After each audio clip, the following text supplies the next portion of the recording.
माननीय सभापति महोदय, आज इस पुराने वक्त की आखिरी रात में खड़े होकर इस नए वक्त के आगाज की नई सुबह के दिन मैं प्रधानमंत्री श्री नरेंद्र मोदी जी, हमारे अल्पसंख्यक मामलों के मंत्री किरण रिजिजू जी का मैं बहुत इस्तकबाल करता हूं।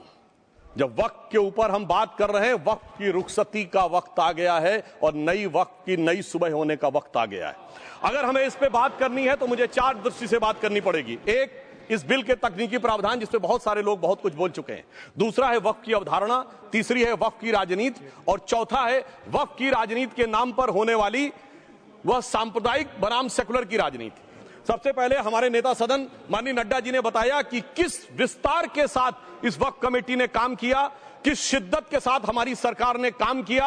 और चाहे वक्त कमेटी के जेपीसी के चेयरमैन हमारे उस सदन के सदस्य जगदम्बिका पाल जी रहे हों, हमारे मंत्री जी रहे हों, सबने जिस शिद्दत से काम किया है, तो उनके लिए मैं माननीय प्रधानमंत्री जी अपनी सरकार की तरफ से कहना चाहता हूं कि उन्होंने एक इबादत के भाव से काम किया है।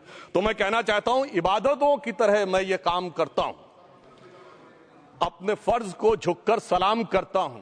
फिर भी आप खिलाफत कर रहे हैं तो तेरी मुखालफत से निखरती है शख्सियत मेरी। मैं सियासी दुश्मनों का भी बहुत एहतराम करता हूं। तो इस एहतराम के साथ मैं अब आगे का प्याम शुरू करता हूं और मैं ये बताना चाहता हूं कि एक बड़ी सिंपल सी बात है जो अभी माननीय नड्डा जी ने भी कहा। दुनिया के तमाम मुस्लिम देश बता दिए, इस्लाम की धर्म स्थली सऊदी अरब, सबसे बड़ा मुस्लिम देश इंडोनेशिया, जहां खलीफत रही वहां टर्की, और जहां आईएसआईएस का इलाका वहां इराक और सीरिया, वहां कहीं भी कुछ भी नहीं है ऐसा। फिर भी हमारे यहां क्यों है, कैसा? तो मैं कहना चाहूंगा सभापति महोदय, एक हिंदी में कहावत होती है, नया मुल्ला प्याज ज्यादा खाता है, परंतु यहां तो जो गैर मुल्ला प्याज बहुत खा रहा था और इतना खा रहा था कि आंसू निकल रहे थे गरीब मुसलमान के भी और देश के भी।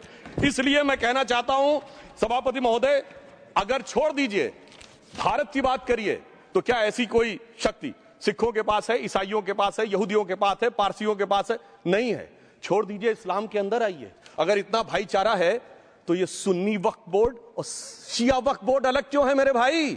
जमीन पे एक दूसरे पे एतबार नहीं है, सिर्फ सियासत के लिए साथ में आने की बात है। ये भी जरा सोचने की बात है। और जो अकलियतों में भी अकलियत है, आगा खानी है, बाकी है, जो बोहरा है, उनकी तो कोई गिनती नहीं है। हमारी सरकार ने पहली बार मुस्लिम समाज के अंदर भी ईमानदारी से सबको समान प्रतिनिधित्व देते हुए एक नई सुबह के नए वक्त का आगाज किया है। इसके लिए मैं सरकार को बधाई देना चाहता हूं। और सिर्फ ऐसा ही नहीं है, मुस्लिम समाज के अनेक लोग इस प्रकार के नियमों से बहुत प्रभावित हुए और बहुत प्रताड़ित हुए, जिसके अनेक उदाहरण बहुत लोगों ने बताए होंगे। मोहम्मडन एजुकेशन सोसाइटी कोल्हापुर का केस है, ईदगाह मैदान हुबली का केस है जिसपे सुप्रीम कोर्ट ने साफ साफ उसको हुबली धारवाड़ म्युनिसिपल कॉर्पोरेशन को वापस कर दिया। अनीसा अयासा वर्सेस तमिलनाडु वक्फ बोर्ड का केस है, तेलंगाना स्टेट वर्सेस मोहम्मद मुजफ्फर का केस है, हिमाचल प्रदेश वक्फ बोर्ड वर्सेस ख्वाजा खलीलुल्लाह का केस है, और सभापति महोदय ताजमहल पर भी दावा कर दिया गया। अब तो मैं पूछना चाहता हूं, सुप्रीम कोर्ट ने अपने जजमेंट में कहा कि भाई शाहजहां के जमाने का लिखा फरमान लेके आइए, तब हम मानेंगे कि इस पे कोई दावा है या नहीं। आप सोचिए कि अगर ये वक्त का कानून इसी ढंग से चला होता तो क्या होता। अभी हमारे जॉन ब्रिटास जी और मनोज झा जी ने बहुत सारी बातें बोली थी। एक प्यास की बात बोली थी, उन्होंने उड़ीसा के ग्राहम स्टोन्स का जिक्र किया था, तो उसमें तो कांग्रेस की सरकार सीबीआई की इंक्वायरी नहीं कर पाई थी। मगर जब ताजमहल का उल्लेख आता है सभापति महोदय, तो एक प्यास मुझे याद आ जाती है। जब शाहजहां जेल में था और दूर से उस ताजमहल को देखता था और उसे सिर्फ एक सुराही पानी मिलता था और उसने औरंगजेब से कहा एक सुराही पानी और भिजवा दो, तो जानते उसने मना कर दिया। तो दुखी होकर शाहजहां ने फारसी में लिखा, ए पिसर तू अजब मुसलमानी, जे पिदरे जिंदा आप तरसानी, आफरीन हिंदुआन सदबार, जे देहंद पिदरावा मुर्दा देवम आप। मतलब तू कैसा मुसलमान है जो जिंदा बाप को पानी के लिए तरसा रहा है? तुझसे तो आफरीन 100 बार उन हिंदुओं को है जो पितृपक्ष में मरे हुए बाप को भी पानी देते हैं। और सभापति महोदय, मैं बताना चाहता हूं कि ये हमने ईमानदारी से मुस्लिम समाज के कल्याण के लिए बात की है, क्योंकि एक तरफ खड़ा हुआ है ईमानदार मुसलमान जो शराफत के साथ ईमान को गले से लगाए हुए हैं, और दूसरी तरफ कुछ चंद सरमाएदार हैं जो उस अमानत में खयानत करके शरारत के साथ उसके झंडा बरदार बनना चाहते हैं। तो ये मुकाबला किसके बीच में है? ये शराफत अली और शरारत खान के बीच में मुकाबला है। हमारी सरकार शराफत अली के साथ खड़ी है। हमारी गरीब मुस्लिम के साथ खड़ी है। ये गरीबों गुर्बत वाले गुर्बत अली और सरमाएदारे वाले गाजी खान के बीच का इलाका है। मगर मैं कहना चाहता हूं महोदय, एक बात मैं बहुत स्पष्ट रूप से कहना चाहूंगा, इन जरूरतमंद मुसलमानों की लड़ाई के लिए मैं कह सकता हूं कि ये गरीब मुसलमानों के दिल की कसक और कट्टरपंथी वोट के ठेकेदारों के मन की ठसक के बीच में हमारी सरकार ने उस कसक का साथ दिया है, जिसके लिए मैं मानता हूं गरीब और पसमानदा मुसलमान निश्चित रूप से उनका आभारी होगा। हाँ, मगर जब इसकी बात आती तो भी माननीय खड़गे जी भी बोल रहे थे, माननीय संजय सिंह जी भी बोल रहे थे, मनोज झा जी भी बोल रहे थे कि साहब आपके यहाँ वो कितने पुजारी हैं और कितने किस वर्ग के पुजारी हैं। तो मैं उनको बताना चाहता हूं केवल अकेले जूना अखाड़े ने पिछले साल 71 SC ST लोगों को महामंडलेश्वर बनाया है। अरे आपको हमारे सदन में बैठे हुए बाल योगी उमेश नाथ जी नहीं दिखते? वैसे तो कहा जाता है जात ना पूछो साधु की, मगर मैं बताना चाहता हूं विश्व हिंदू परिषद के 50,000 से अधिक पुजारी ट्राइबल्स में जो शेड्यूल कास्ट है जो काम कर रहे हैं। मगर मैं हद अदब से पूछना चाहता हूं, बताइए मुल्ला मौलवी मुफ्ती मुकर्रम बारी हाफिज में से कितने पसमंदा हैं? उसमें कितने जुलाहा अंसारी घोसी बताइए मिरासी कितने हैं? बाकी छोड़िए, पसंदला बोर्ड में है क्या? अरे वक्फ बोर्ड में है क्या? इसीलिए मैं कहता हूं खुद मियां फजीहत दूसरों को नसीहत। अगर ईमानदारी से बात करनी है तो उस पर आगे। मगर मैं एक बात और कहना चाहूंगा कि हमारी जो सरकार ने नाम दिया है, इसको उम्मीद नाम दिया है, और ये उम्मीद है किसके लिए? उस ईमानदार मुसलमान के लिए और देश के हर खास व आम के लिए ये उम्मीद है। मगर सभापति महोदय, कुछ लोग वो हैं जो उम्मा का ख्वाब पाले हुए थे। उम्मा शायद हमारे बहुत से लोग समझते हो ना समझते हो, पूरी एक एंटायर जो इस्लामिक खलीफत और राज होता है उसको उम्मा कहते हैं। उम्मीद वालों को तो उम्मीद की नई रोशनी दिख रही है, उम्मा वालों की उम्मीद पे पानी फिर रहा है। तो ये उम्मीद और उम्मा के बीच का भी मामला है। परंतु मैं ये भी कहना चाहूंगा सभापति महोदय, इसके बाद सिर्फ ऐसा ही नहीं था, प्रॉपर्टीज के ऊपर तमाम सरकारी प्रॉपर्टीज पे जिसमें बहुत डिटेल में हमारे साथी लोग गए, मैं डिटेल में नहीं जाना चाहता। भोपाल का विषय है, हैदराबाद का विषय है, मुंबई का है, लखनऊ का है, पटना का है, बहुत प्रकार से है। माननीय लालू प्रसाद यादव जी का विषय जब बताया गया था तो बहुत ज्यादा हमारे मनोज झा जी बोल रहे थे, तो अब मैं उसके डिटेल में नहीं जाना चाहता हूं। सबने वो वीडियो देखा है। बस एक लाइन में उनके लिए कहना चाहूंगा, वो कुछ भी बोल रहे हैं, जिसे कहते हैं बिगड़ी बात बने नहीं, लाख करो किनकोए, रहीमन बिगड़े दूध को मथे न माखन होए। अब जो बोलना था वो बोल चुके, सबके सामने वो आ चुका। अब एक बात और है, दूसरे धर्म स्थलों के बारे में विषय आता है, तो मैं याद दिलाना चाहता हूं केरला के कैथोलिक चर्च ने 31 मार्च 2025 को जो लिखा, सिर्फ उसकी लास्ट की 2 लाइन बोलना चाहता हूं। We request the central government to get the amendment bill passed as early as possible so that the tears of thousands of suffering people in the place like Munambam can be wiped out only by a legal amendment that can provide a permanent solution to their suffering. We urge all the MPs from opposition party to support the bill so that the historic legislation can become unanimous. मगर सभापति महोदय, ये अल्पसंख्यकों की बात करने वाले जब अल्पसंख्यक की बात आती तराजू पे तौलते हैं, किसका वेट ज्यादा है, किसकी धमक ज्यादा है, किसकी खनक ज्यादा है, फिर तय करते हैं कि माइनॉरिटी के साथ आना है, किस माइनॉरिटी के साथ नहीं आना है। और मैं एक और बात कहना चाहता हूं, तमिलनाडु के तिरुचेरी मंदिर की बात आई, यमुनानगर में गुरुद्वारे की बात आई, केरल में क्रिश्चियन कम्युनिटी की जमीन की बात आई। बहुत सारे लोग प्लेसेस ऑफ वर्शिप के एक्ट की बात करते हैं, तो as per places of worship act Tamil Nadu का मंदिर का तो स्टेटस नहीं चेंज हो सकता भाई। 15 अगस्त 47 के बाद किसी प्लेस ऑफ वर्शिप का स्टेटस नहीं चेंज हो सकता, तो वक्फ बोर्ड को क्लेम फॉरफिट कर देना चाहिए, because it is in contrast to the places of worship act. परंतु अब सुनिए, यही गुरुद्वारे के बारे में भी होना चाहिए। मगर सभापति महोदय, चाहे वक्फ बोर्ड का एक्ट हो, चाहे प्लेसेस ऑफ वर्शिप एक्ट हो, एक ही को फायदा होना है, जिसे कहावत में कहते हैं खरबूजा छुरी पर गिरे या छुरी खरबूजे पे गिरे, आखिर में कटना भगवे रंग के खरबूजे को ही होता है। अब मैं यह भी बताना चाहता हूं कि इन संपत्तियों के द्वारा जो कुछ हुआ, उन्होंने इतनी चीजों को लिया है, इतनी चीजों को लिया है। एक पुराना उर्दू का शेर है कि मिटे नामियों के निशान कैसे कैसे, और ये जमीन खा गई आसमां कैसे कैसे।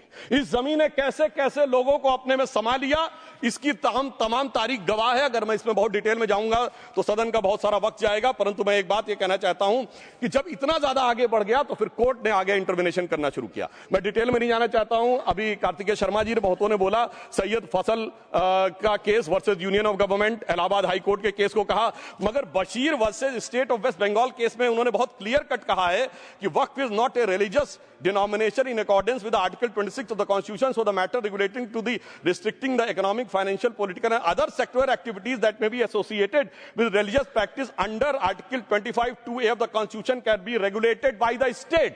तो मुझे लगता है अब इसके बाद कोई किंतु परंतु का स्कोप नहीं रह जाना चाहिए। परंतु उसके बाद भी सभापति महोदय जो कानून को न माने, जो कहे संविधान को नहीं मानेंगे और जो ये कहे कि साहब अदालत के आदेश को भी नहीं मानेंगे, तो फिर इसका मतलब उसके मन में तो एक ऐसी बादशाही आ गई है। इसके लिए मुझे सभापति महोदय वो पुरानी वाली फिल्म अगर लोगों को याद हो तो मुगले आजम का वो सीन याद आता है कि जब अकबर ने अनारकली को कैद कर लिया तो सलीम कहता है जब्त मैं करूं जिसकी की जमीन वीरान हो गई है, जब्त वो न करे जिनके सिर्फ शौक के बाद चाहत को ठेस पहुंची है। ये जिल्ले इलाही की बादशाही नहीं बल्कि खुदाई है। मैं कहना चाहता हूं जो संविधान को न माने, कानून का न माने, इसका मतलब वो अपनी खुदाई में जी रहा है। तो ये वो लोग हैं। और वैसे मैं सभापति महोदय खुदाई से आजकल बहुत से लोगों को डर लगता है, क्योंकि जहां जहां खुदा है वहां वहां भगवान है, जहां जहां खुदा है वहां वहां भगवान है। बाकी आप सब बहुत बुद्धिमान। अब मैं ये भी बात कहना चाहता हूं, और वैसे आखिर में उस अनारकली को कैद से छुड़ाने के लिए सलीम का एक हिंदू साथी दुर्जन सिंह ही आया था। मैं कह सकता हूं कि वक्फ की इस मुकद्दस जमीन को अगर कैद करके रखा है तो उन चंद लोगों ने जिनके दिमाग आज भी उन चीजों में भरे हुए हैं कि कोई समझता हम तो किसी जमाने में हुक्मराने वक्त थे, कोई कहता हुजूर नवाब थे, कोई कहता बादशाह आलमगीर थे, कोई कहता है बादशाह गाजी जिंदा पीर थे।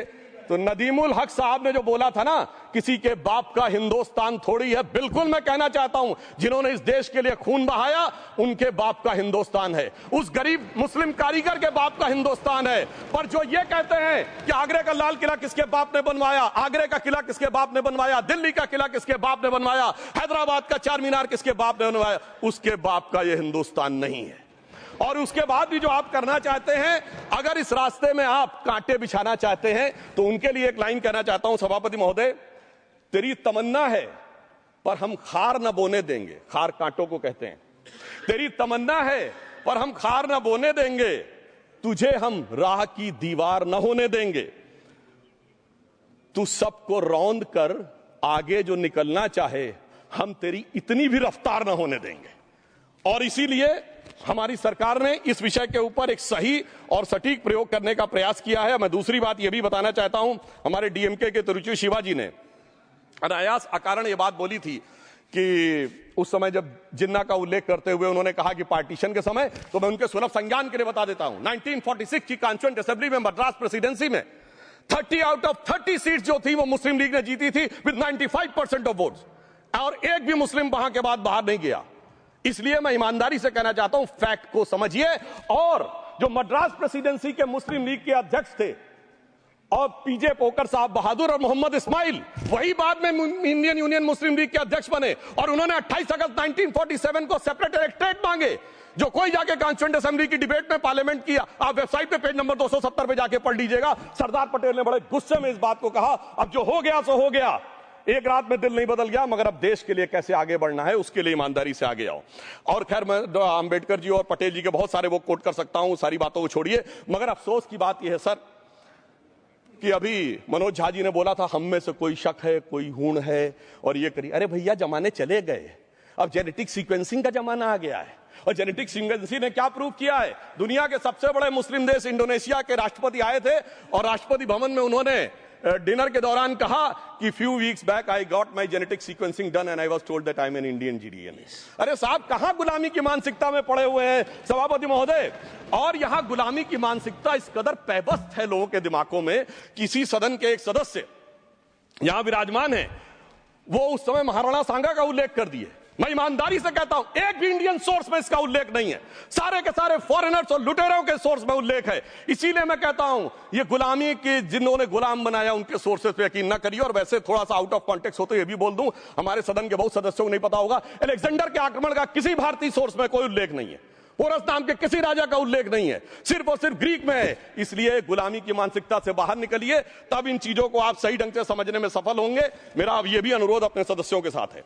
वक्त की अवधारणा के बारे में बहुत कुछ बोला जा चुका है कि ये ओरिजिनली कहां से आया, पर मैं इतना कहना चाहूंगा, सबसे पहले वक्त का उल्लेख आता है जब ससनिड एम्पायर को खलीफा उमर ने कैप्चर किया, तो आज का जो सदन इराक है उसके इलाके को उन्होंने वक्फ डिक्लेयर किया और वो स्टेट के द्वारा कंट्रोल होता था। स्टेट के बारे में माननीय नड्डा जी ने अभी बताया कि बड़े बड़े देशों में किस ढंग से होता था।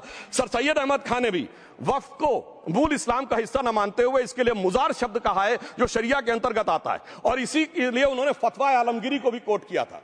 और इसीलिए 1894 की जो प्रिवी काउंसिल का जजमेंट जो आया था वो वक्फ अल औलाद के खिलाफ आया था। मगर सभापति महोदय, 1906 में कलकत्ता कांग्रेस अधिवेशन में कांग्रेस ने प्रस्ताव पारित किया कि प्रिवी काउंसिल के जजमेंट में कुछ गलती है, इसे बदलना चाहिए। क्योंकि 1904 में जिन्ना कांग्रेस को ज्वाइन कर चुके थे, इसलिए मैं कहना चाहता हूं फिर 1913 में वो जजमेंट बदला कि हमारे सदन के बहुत से सदस्यों ने इस सदन और दूसरे सदन में बोला है। मैं एक सेंटेंस बोलता हूं, लगेगा जैसे वही लोग बोल रहे हैं। वर्ड ये है, कोट है, since the bill was introduced to administer the Muslim law for मुसलमान, so the question of public policy does not arise. लगता है जैसे हमारे कोई सदस्यों में बोल रहा हूं। सर, ये मोहम्मद अली जिन्ना ने अप्रैल 1913 में ही is use this word while moving the report of the select committee to the imperial legislative council. Sir, 1913 से 2013 तक भाषा ही नहीं बदली और आज भी भाषा नहीं बदल रही है। हमें ईमानदारी से, और उस समय यूपी और बंगाल ने उसका विरोध किया था। आज यूपी और बंगाल के लोग किस तरीके से साथ में है वो पूरी तरीके से दिखाई पड़ता है। इसलिए हम ये कहना चाहते हैं, हाँ, एक प्रश्न बहुत उठाया जाता है कि केवल मुस्लिम ही वक्फ को क्यों दान दे सकता, ऐसा वक्फ बोर्ड में क्यों संशोधन किया गया। मैं ईमानदारी से कहना चाहता हूं, ऐसा नहीं कि मैं इस्लामिक मामलों का बहुत बड़ा आलिम फाजिल जानकार हूं, मगर इस्लाम में बहुत साफ मान्यता है कि जो गैर मुस्लिम है उसकी इबादत अल्लाह कबूल नहीं कर सकते, उसकी दुआ कबूल नहीं होगी तो दान कैसे कबूल होगा। साहब, हम इस्लामिक भावना का सम्मान कर रहे हैं। हमारे अल्पसंख्यक मंत्री गए थे तो वो मदीना में डेफिनेट लेवल तक जा सकते, उसके आगे नहीं जा सकते। अगर इबादत की इजाजत नहीं है तो साथ जायदाद की इजाजत कैसे हो सकती है। मुस्लिम भावना का सम्मान है, और अगर है तो कोई मुल्ला मौलवी मुफ्ती मुकर्रम बारी आज आके बता दे कि कबूल हो सकती है दुआ, तो हम दान भी कबूल करने के लिए तैयार हैं। और तो और छोड़िए साहब, जब आप कहते हैं कि हर चीज हलाल होनी चाहिए, तो साहब हलाल करने की प्रक्रिया नहीं, हलाल करने वाला भी मुस्लिम होना चाहिए, तब वो हलाल होता था। तो मैं पूछना चाहता हूं साहब, काटने के लिए तो हलाल होने के लिए मुस्लिम जरूरी है, और बांटने के लिए बगैर मुस्लिम के भी हलाल होगा, ऐसा तो नहीं हो सकता। तो जो हमारी सरकार ने किया है वो मुस्लिम भावना के सम्मान के लिए किया है। और जहां तक मैं कहना चाहूंगा, हिंदू समाज के बारे में बात करते हैं, हमारे यहां कोई प्रॉब्लम नहीं है। हमारे यहां कोई ऐसा नहीं कि हज पे कोई गैर मुस्लिम नहीं जा सकता। हमारे देखिए कुंभ में 50 लाख विदेशी आए थे और किसी से नहीं कहा या कन्वर्ट हो जाओ। इसलिए मैं कहना चाहता हूं, हिंदुइज्म की धारणा और बाकी धारणा का जो तुलना करने का प्रयास करते हैं वो बहुत उचित नहीं है। मगर सभापति महोदय, इस वक्त ने कई अद्भुत नजारे दिखाए। इस्लाम में जो काफिर से ज्यादा मुशरिक और शिर्क को बुरा माना गया, नहीं जो भगवान को माने ही नहीं। यहां देखिए वो लेफ्ट के लोग जो कहते धर्म एक अफीम है, वो आज खुदाई खिदमतगार बन के खड़े हो गए। सोचिए कैसा बदलाव आया है। और सर, मुझे एक और चीज नजर आती है। एक पुराना गीत था, वक्त ने किया क्या हसी सितम। तो आज मैं कहना चाहूंगा, वक्त ने किया क्या हसी सितम कि मुस्लिम लीग और शिवसेना मिलके हो गए हम। और मैं कहना चाहता हूं, ये मुस्लिम लीग वो है जिसने सेपरेट इलेक्टोरेट की मांग की थी, और इस शिवसेना के उबाटा के हमारे इस सदन के एक सदस्य हैं। और सर, हमारे साथ मुरली जी बैठे हैं, मुरली देवड़ा जी ने मुझे याद दिलाया, उन्होंने मिलिंद देवड़ा जी ने याद दिलाया, उन्होंने कहा एक जमाने में उन्होंने कहा था मुस्लिमों की नागरिकता छीन लेनी चाहिए। इसीलिए मैं कह रहा हूं, वक्त ने किया क्या हसी सितम, ये दोनों मिलके हो गए हम। और सर, मैं इसके बाद एक टेक्निकल बात करना चाहता हूं। जब इन्होंने टाइम ड्यूरेशन हटा दिया था और बैक में पीछे जा सकते थे, तो मैं पूछना चाहता हूं सर कि जब ब्रिटिश हुकूमत आई तो उसने तो मुगलों से सारी हुकूमत ले ली थी, तो उनका मालिकाना हक कैसे हुआ। सर, 1707 के बाद तो इस्लामी हुकूमत दिल्ली से खत्म हो गई थी। एक आखिरी मुगल बादशाह शाह आलम के लिए तो बोला जाता था सल्तनते शाह आलम दे लाल किले ते पालम, यानी आज का IGI एयरपोर्ट। तो साहब उसके बाद ये गुजरात के सूरत से लेकर लखनऊ तक उनका मालिकाना हक निकलने कहां से लगा। अरे भाई, जब दिल्ली को कैप्चर किया था अंग्रेजों ने तो सारी जमीन अंग्रेजों की थी। तो जब मैं अपने कांग्रेस के मित्रों से पूछना चाहता हूं, ये जब गवर्नमेंट ऑफ इंडिया एक्ट में पावर डीड ट्रांसफर की थी तो पढ़े नहीं थे क्या, या खोखले कागज पर साइन कर लिए थे, या कागज सही था, आप खोखला करने की बात है। मैं पूछना चाहता हूं, जब 250 साल तक वो हुकूमत ही नहीं रही तो उस हुकूमत के फरमान की लेजिटिमेसी कैसे हो सकती है। ये मैं कानून विदों के लिए भी एक फूड फॉर थॉट रखने की बात करता हूं। और दूसरी बात मैं कहना चाहता हूं, ये किन हुकूमतों की बात कर रहे हैं सभापति महोदय। अगर सूरत नगर निगम पे दावा है मुगल के जमाने का और तमिलनाडु के मंदिर पर काट के नवाब का, सभापति महोदय, ये वो हुकूमतें थी जो जजिया लगाती थी, ये वो हुकूमतें थी जो जिम्मी का कॉन्सेप्ट रखती थी, ये वो हुकूमतें थी जो गाजी की बात करती थी। क्या भारत के संविधान में उन हुकूमतों के फरमान को सही मान्यता देना सही है? बिल्कुल गलत है। मैं कहता हूं बाबा साहब अंबेडकर के संविधान में यदि आप ऐसी हुकूमतों के फरमान को रखने की कोशिश करते हैं तो this is fraud on constitution, और हमारी सरकार ने अगर बैकडेट से वो बंद किया है तो उस फ्रॉड को रोकने की पूरी व्यवस्था की है। और यहां पर मैं ये भी कहना चाहता हूं सभापति महोदय, जमींदारी उन्मूलन 1948 में हो गया, मगर ये बाद में जमींदार कैसे क्रिएट हो गए? हमने बचपन में विनोबा भावे, हम लोगों के जन्म से बहुत पहले की बात है, विनोबा भावे जी के भूदान आंदोलन की बात सुनी थी, जिसमें जमींदारों से पैसा लेके, जमीन लेके गरीबों को दी जाती थी। पर सभापति महोदय, कभी आपने सुना कि गरीबों की जमीन जमींदारों को मिल जाए? वो 2013 के बोर्ड ने वो व्यवस्था कर रखी थी, यानी वो भूदान आंदोलन था गांधी जी के शिष्य विनोबा जी का, तो आज के गांधियों के नेतृत्व में भू हड़प आंदोलन शुरू हो गया।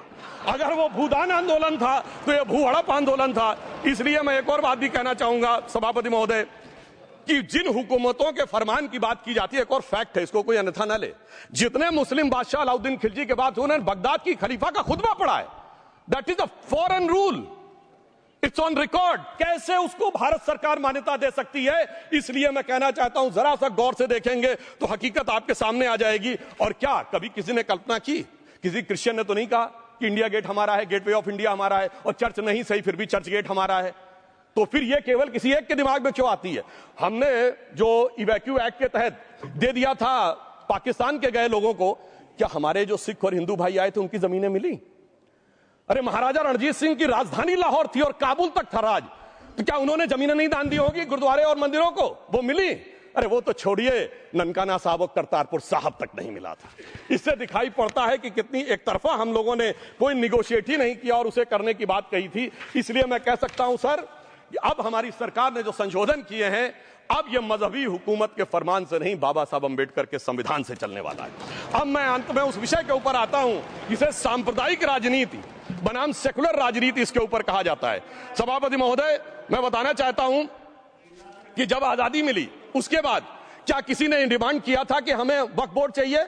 नहीं किया था। फिर क्यों 54 में दिया गया? किसी मुस्लिम ने डिमांड किया क्या कि मदरसे चाहिए? फिर क्यों दिया गया? मुस्लिम समाज तो राष्ट्र की मुख्य धारा में आने को तैयार था, इसीलिए यूसुफ खान, दिलीप कुमार के नाम से आने में उन्हें कोई प्रॉब्लम नहीं थी, महजबीन बानो को मीना कुमारी के रूप में आने में प्रॉब्लम नहीं थी, मुमताज बेगम को मधुबाला बन के आने में प्रॉब्लम नहीं थी, हामिद अली को अजीत के रूप में आने प्रॉब्लम नहीं थी।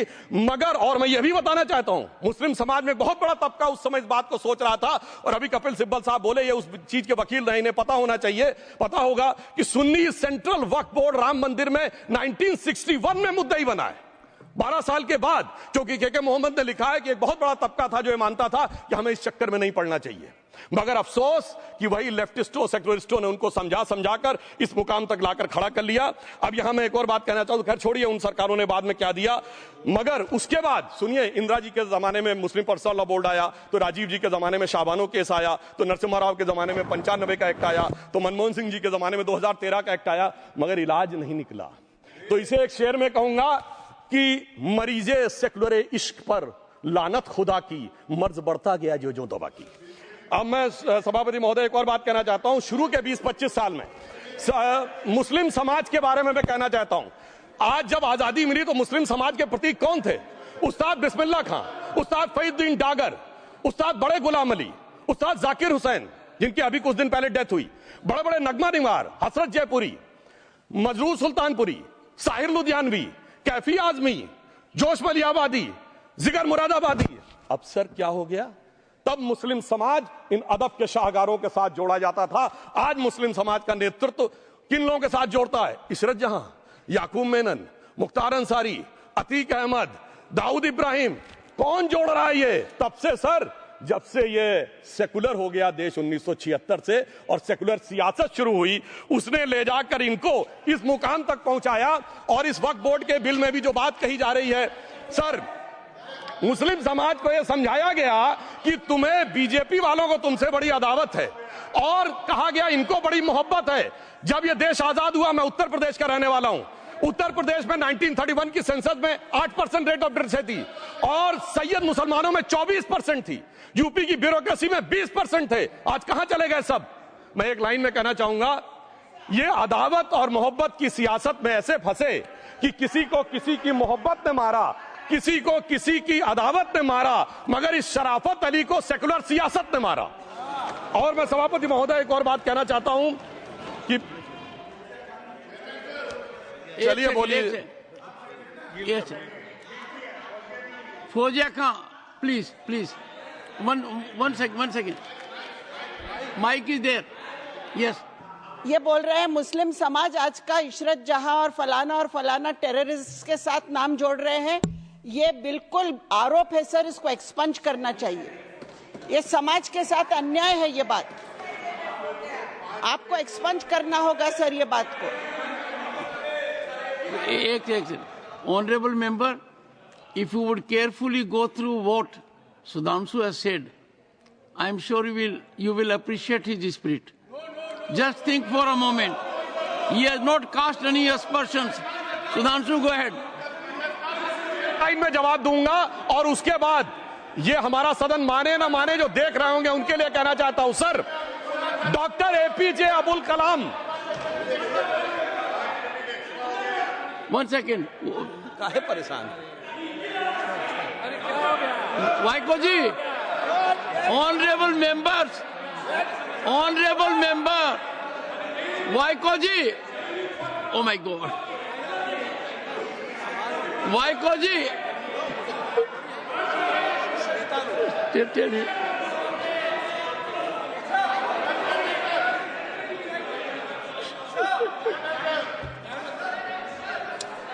ऑनरेबल एसएम को जी हिंदी समझ रहे हैं।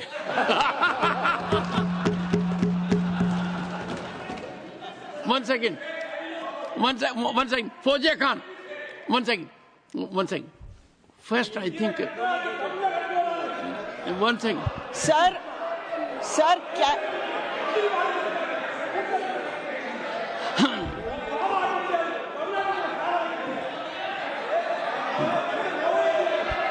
Sir, community cannot be stigmatized. Yes. An entire community cannot be branded like this. Fauziya Khan ji, I'll come to you. I'll give you the opportunity. Honorable Finance Minister. But one line is said. One line. No, one nimisham irungappa, please. He might be very emotional, sir, but that one line he said is objectionable, and I will seek your indulgence to remove it. He said, Tamil Nadu la kaadu vai paakren. You enter Tamil Nadu, I'll see you. No good. No good. இல்ல தப்பது தப்பு. அப்படி சொல்லக்கூடாது. நீங்க அப்படி பேசுறது தப்பு. நீங்க அப்படி பேசுறது ரொம்பவே தப்பு. இந்த நாட்டுல யார் வேணாலும் எங்க வேணாலும் கால் வைப்போம். யாருக்கும் அதிகாரம் இல்ல உணர்வு உயிர் மேல. Honorable Finance Minister. So sir, this is atrocious. You set foot in Tamil Nadu and take care. What is that language? We have a Home Minister after a long time who has brought about changes unthinkable. What he said, you can be fully assured. Yes, Honorable Home Minister. Yes, Jairam ji. Minister, please. If the Honorable Finance Minister has found a statement objectionable, Jairam ji, the statement of the Honorable Member stigmatizing a whole community is objectionable. Oh. And what is worse is the chairman lending respectability to that view. Oh my. That is even worse. Honorable that is even worse. मान्यवर, सुधांशु जी ने मुसलमानों के लिए कुछ नहीं किया है, India alliance के लिए किया है। अब मैं एक एक कर बता देता हूं। अरे सुनो ना भाई, आप सुनो तो। अरे दिग्विजय सिंह सुनिए, मैं खड़ा हूं ना अपने पैर पर। मान्यवर, सुधांशु जी ने कहा इशरत जहान, यही एनसीपी पार्टी ने इशरत जहान के घर पर जाकर रुपयों का इनाम भी दिया था और उसको शहीद बताया था। दूसरा कहा अतीक अहमद किस पार्टी से थे? इंडिया अलायंस की। दूसरा कहा अंसारी किस पार्टी से? कांग्रेस और इंडिया अलायंस के। ये सारे नाम आपके साथ जुड़े हैं भाई। उल्टा उन्होंने तो मुसलमान कम्युनिटी से तो ढेर सारे शायरों का नाम दिया जिन्होंने साहित्य की सेवा की और ढेर सारे साहित्य की रचना की। मन Sudhanshu, he is not yielding now. Sudhanshu. सबसे पहले मैं तमिलनाडु का जवाब देना चाहता हूं। Yes. सभापति महोदय, तमिलनाडु से ही डॉक्टर एपीजे अब्दुल कलाम थे और मैं सारे सदन से कहना चाहूंगा डॉक्टर कलाम का नमाज जनाजा और याकूब मेनन का नमाज जनाजा एक ही दिन हुआ। कितने लोग याकूब मेनन के नमाज जनाजा में गए और कितने डॉक्टर कलाम के नमाज जनाजा में गए? डॉक्टर कलाम मेमोरियल पे कितने लोगों की फोटो है? दिखाएं मुझे, सोशल मीडिया पे पोस्ट की हो। मगर अफजल हालात का मारा था आपके एक मंत्री का ऑफिशियल ट्वीट है, वो इस सदन के सदस्य नहीं तो मैं नहीं बोल रहा हूं। याकूब मेनन की जुडिशियल किलिंग हुई आपके एक नेता का, मिनिस्टर का ऑफिशियल ट्वीट है, सदन के सदस्य नहीं है इसलिए नहीं बोल रहा हूं। और सर 26/11 आरएसएस ने कराया, सदन के सदस्य बैठे हुए हैं। हाफिज साहब और सुनिए जाकिर नायक शांति का मसीहा सदन में सदस्य बैठे हुए हैं। सर किसने जोड़ा? मैं नहीं कह रहा हूं जोड़ा, हमने किससे जोड़ा मैं बताना चाहता हूं। मैं अपनी बात, सर मैंने नाम किसी का नहीं लिया। सर आपने उड़ता तीर क्यों पकड़ लिया? सर मैंने नाम नहीं लिया, उड़ता तीर क्यों पकड़ लिया? सर मैं पूरी बात करूं। सर मैं कहना चाहता हूं हमारी सोच मुस्लिमों के बारे में और इनकी सोच में क्या अंतर है। देखिए जिन लोगों ने मुस्लिम हिस्ट्री नहीं पढ़ी उन्हें मैं बताना चाहता हूं। एक दो